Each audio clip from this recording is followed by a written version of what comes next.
Hello everyone, welcome back to my YouTube channel that is a BS Entrance Exam by your coach Bakul Hanspal. This is Bakul Hanspal, the founder and the CEO of this startup. And today we are going to talk about the doctrine of author for acquit and author for convict. बहुत easy सा simple सा topic है जो बच्चों को समझ में नहीं आता because it's linked to Article 20. आज इसके बारे में बात करेंगे, very relevant for the CLAT exam. Now Article 20 के बारे में of the Indian Constitution मैंने constitutional law वाली वीडियो में ऑलरेडी एक्सप्लेन करके रखा हुआ है, आई बटन पे जाके देख सकते हैं, जहां पर बेसिकली इसके तीन पार्ट्स होते हैं, दैट इज 20 क्लॉज 1 है ना, 20 क्लॉज 2 तो लिखा हुआ है, 20 क्लॉज 3 भी होता है, ठीक है, which is mentioned over here. ठीक है, basically we have talked about double jeopardy, we have talked about, इसमें हम बात करेंगे about right against self incrimination, right, which is written over your. Double jeopardy के बारे में हमने ऑलरेडी बात कर ली है। एक्स पोस्ट फैक्टो लॉस के बारे में भी हमने बात कर ली, उसको जाके देख लीजिएगा। Today we are going to deal with just right against self incrimination. Fine. If a person is tried or acquitted or convicted of an offense, he or she cannot be tried again for the same offense. ठीक है, and this is there under Article 20 Clause 2, which is double jeopardy.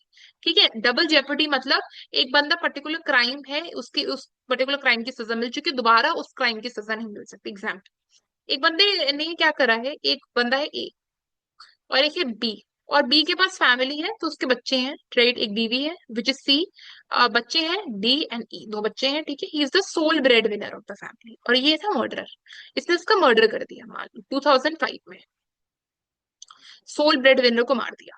अब क्या हुआ, ये तो हट गया।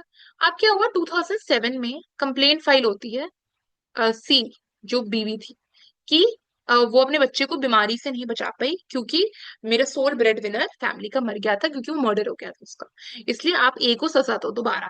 अब दोबारा सजा ए को नहीं मिलेगी, ऐसा इसलिए बिकॉज डबल जेपर्डी के प्रिंसिपल में, डबल जेपर्डी मतलब गलती, क्राइम, दोबारा सजा नहीं दे सकते इस पर्टिकुलर चीज को बिकॉज ये लिंक्ड है।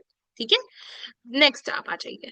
ठीक है, which is also important under section 300 of CRPC, not relevant for us. This could be a preliminary plea taken as a bar to criminal trial, right? As a bar means to stop the criminal trial, for the criminal trial to not happen again, because single jeopardy है, double jeopardy नहीं है। Some more instances could be where accused may raise certain preliminary pleas, right, with the court does not have jurisdiction or competence to try the accused, or barred by the limitations time prescribed by law. एक होता है ना, एक particular matter है, court ने उसको already hearing दे दी है, मान लो 2005 में, और बोला है कि अगर आपको इसको अपील करना है, प्रॉपर लिमिटेशन टाइम होता है, अगर आपको अपील करना है तो विद इन 6 मंथ्स अपील कर सकते हो। उस बंदे ने क्या करा, मैटर क्या करा, 7 मंथ्स के बाद अपील कर दिया, फिर तो ये नहीं माना जाएगा ना, फिर तो ऑलरेडी आपका बार लग गया क्रिमिनल ट्रायल पे। ठीक है, या फिर हो सकता है कोर्ट के पास जुरिस्डिक्शन ही ना हो, उसको, जो एक पर्टिकुलर बंदा है उसने, कोई सेशंस कोर्ट था गुजरात में, ठीक है, उसको डायरेक्टली क्या करना था, हाई कोर्ट के पास मैटर फाइल करना था, बट उसने सीधा कर दिया सुप्रीम कोर्ट के पास फाइल, हाई कोर्ट की हिरारकी ही हट गई। देखो, हाई कोर्ट के पास वो अंडर एनालिस्ट वो डिफरेंट मामला था, स्पेशल लीव टू पिटिशन लगाकर सुप्रीम कोर्ट चले गए। I hope you know this, if you do not know this don't worry, video आ जाएगी इस पर। या तो आई थिंक कॉन्स्टिट्यूशनल लॉ में एक्सप्लेन करके रखी हुई है स्पेशल लीव टू पिटिशन, एक बार देख लीजिए, मैंने तीनों ही इसके पार्ट्स मैंने आई बटन पे लगा दी है। या आप बिल्कुल हाईकोर्ट वाली चीज को ब्रीच करके चले गए, सो यहाँ पर हो गए court does not have the jurisdiction और the competence to try the accused. ठीक है, because you do not have the competence, obviously, because competence नहीं है। For example, we are talking about, like let's suppose आपका वो जो चीज था ना, कि जुडिशियल मैजिस्ट्रेट क्लास 2 एक पर्टिकुलर इतना अमाउंट तक केसेस को देख सकता है, कुछ पर्टिकुलर रुपीज तक, 5,000 and all, judicial magistrate class 1 10,000 rupees and around, वो जो आपकी जो लिमिट्स मेंशन है ना, मान लो जो 5,000 रुपीज तक का मैटर देख सकता है उसको आप क्या कर रहे हो, अब मान लो जो अप टू 10,000 रुपीज का मैटर देख सकता है, आप क्या कर रहे हो कि अप टू 10,000 मतलब 10 के विद इन, बट आप 12,000 रुपए वाला मैटर ला रहे हो ये जुडिशियल मैजिस्ट्रेट क्लास 1 के पास। This is also not allowed because he और she does not have the competence to try the accused in the very first place. Fine, I am just giving you examples, इसको explain करने के लिए। आगे बढ़ते हैं, बेटर समझ में आएगा। Right against self incrimination under article 20 clause 3 of the constitution, which stipulates that no person accused of an offense shall be compelled to be a witness against himself. However, the following restrictions are placed in the exercise of this particular right. Fine. अगर मान लो एक particular बंदा जो accused है of particular offence, उसको अब यहाँ पर हमने ये स्टेटमेंट पढ़ी थी ना, अगर आपको याद हो, हमने क्या पढ़ा था? Accuse is also competent witness under law. ठीक है, he is also competent witness, but he can not be force to become a witness. He can not be force to become a witness like that, कि खुद के खिलाफ witness बन जाए, हाँ मैंने क्राइम कमिट करा था। आपके पास you have a right to stay silent. You have a right to not disclose that you actually committed the crime, right? You have a right to do that. And therefore, Article 20, Clause 3, right against self-incrimination. Self मतलब खुद, incriminate मतलब punishment देने वाला या फिर खुद को injury cause करने वाला, उसके अगेंस्ट आपको राइट मिला हुआ है। जैसे राइट अगेंस्ट एक्सप्लॉइटेशन, एक्सप्लॉइटेशन ना हो, वैसे अब सेल्फ इंक्रिमिनेट ना हो जाए, इसलिए आपको राइट दिया गया है। कुछ रिस्ट्रिक्शंस आपको मिले गए हैं कि हाँ, इन पर्टिकुलर केसेस में आपको बोलना ही पड़ेगा मैंने क्राइम कमिट करा, या फिर आपको ऐसे एविडेंस देने पड़ेंगे जो इंक्रिमिनेटिंग हो, जो आपको इंजरी कॉज कर रहे हो, मतलब जो बता रहे हो कि आपने क्राइम कमिट करा है, कुछ केसेस में देना पड़ेगा। देखते हैं कौन से। ओनली सच डॉक्यूमेंट्स और statements are protected as are within the personal knowledge of the accused, and thus the records that are maintained in the fulfillment of statutory requirement may not be protected. Further, accused can be required to give a handwriting sample, blood, DNA sample, as the same are not under personal knowledge. किसी ने rape commit करा है, एक man ने female पर rape commit करा है और उस फीमेल का बच्चा हो चुका है। अब ये हम चेक कर रहे हैं कि उसका जो बच्चा हुआ है क्या वो एक्चुअली उस बंदे का है जिसने रेप कमिट करा है, तो उसके डीएनए सैंपल ले सकते हैं। उस केस में वो बंदा ये नहीं बोल सकता I am not going to give the DNA sample because I am using this particular right against self incrimination. You have to give it because ये कुछ रिस्ट्रिक्शंस है, ठीक है। स्पेशली ब्लड भी आपको देना पड़ सकता है, आपको हैंड राइटिंग सैंपल भी अपना देना पड़ सकता है, अगर आपने कोई फेक ऐसे लेटर वगैरह बना दे किसी को, मान लो चीट करने के लिए या फिर मिसरिप्रेजेंटेशन ऑल, ये चीजें होंगी। अदरवाइज जो चीजें स्टेट्यूट में मेंशन्ड है वो आपको देनी पड़ेंगी, जैसे ये वाली। अदरवाइज पर्सनल नॉलेज में जो चीजें हैं उसको प्रोटेक्ट करा जा सकता है, ठीक है। Protection against Article 20, Clause 3 protects the accused only from being compelled to produce documents. Supreme Court has held in one of its precedents, ठीक है। Precedent का मतलब I hope you understand, one of the judgments which it has given, and in one of the I would say judgments के छोटे छोटे parts which over a period of time have become landmark statements for the people to follow, ठीक है। Search and seizure does not amount to compulsion to produce and thus outside the protection. Compulsion to produce का मतलब होता है accused है घर में, police आई है, पुलिस उसको फाइनली पुलिस अक्यूज को एक्चुअली घर में लेके गई है, ये चीज उसके घर में कि आप मेरे को बताओ ये चीज किधर पड़ी है, उधर पड़ी है ना। आप उसको मार रहे हो, पीट रहे हो बहुत बुरी तरह, उसे जबरदस्ती वो चीज निकलवा रहे हो, that is not allowed. You can not do that, you can not ask the accuse to do that.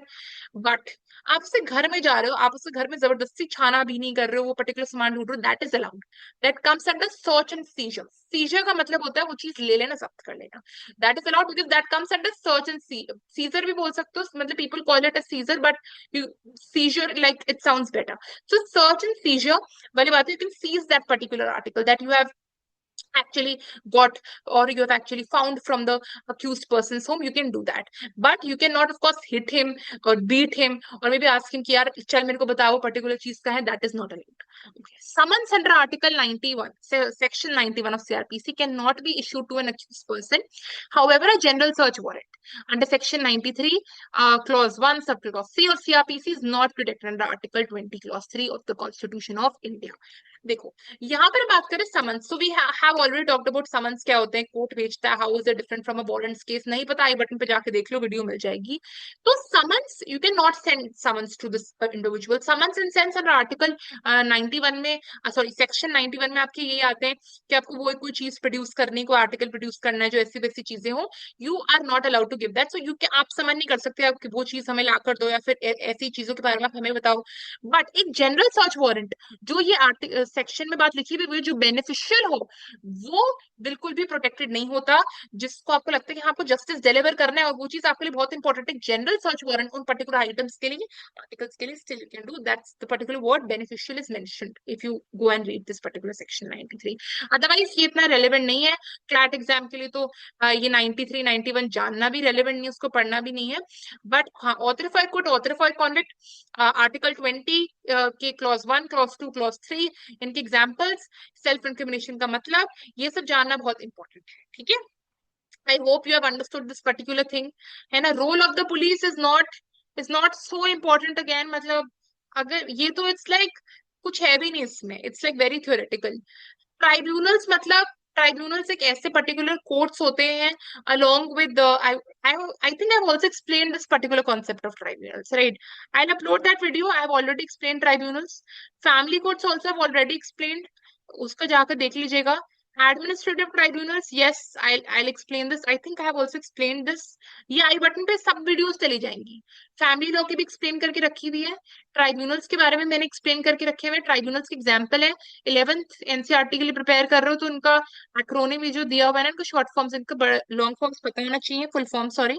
अच्छा, एडमिनिस्ट्रेटिव ट्राइब्यूनल्स होता है एडमिनिस्ट्रेटिव एडमिनिस्ट्रेशन से जो लोग डील करते हैं उनको ट्राई करने के लिए जो ट्राइब्यूनल्स बनते हैं. फॉर एग्जाम्पल, जो लोग सिविल सर्विसेज के द्वारा आते हैं, जो लोग डिस्ट्रिक्ट मैजिस्ट्रेट्स हैं, जो लोग एसएससी एग्जाम के द्वारा आते हैं, वो स्टेट पब्लिक सर्विस में है, उनको करने के लिए ट्राइब्यूनल्स बनते हैं. बिल्कुल स्टेट लेवल के लिए अलग ट्राइब्यूनल्स है, सेंट्रल लेवल के लिए अलग ट्राइब्यूनल्स है.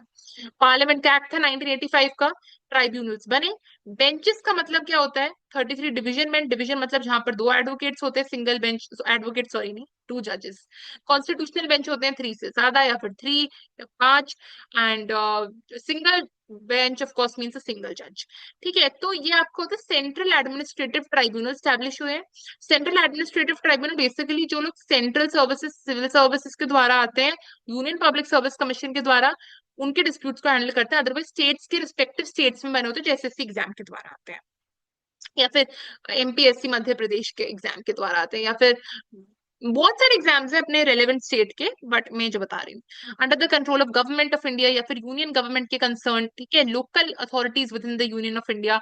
इट बेसिकली डिपेंड्स कि आप किस पर्टिकुलर मैटर में डील करते हो, किस particular I would say domain में, सेंट्रल है या स्टेट का है. Article 323A has been added by 42nd Amendment. Remember, this 42nd Amendment is the mini constitution. Significance of it already explained in the constitutional law video. Go check that out. Conditions of service of chairman, vice chairman and members. ये तीन basically बंदे constitute करते हैं CAT को, which is Central Administrative Tribunal. इसका provisions, proper salaries, allowances, rules 1985 के according पूरा amended है, पूरा चीज mentioned है. एक्सरसाइज आई थिंक मैं एक दिन ले लूंगी इसको भी. But you can do this already. If you have any doubts you can put them down in the comment section below. I will definitely reply to them, because मैंने already discuss कर ली चीज और आपको बहुत ही इजी लगनी चाहिए. ठीक है, otherwise I put the videos. And police का देखो सिंपल है, यही काम होता है. अगर मैं आपको समझाऊंगी, I just give a read to it.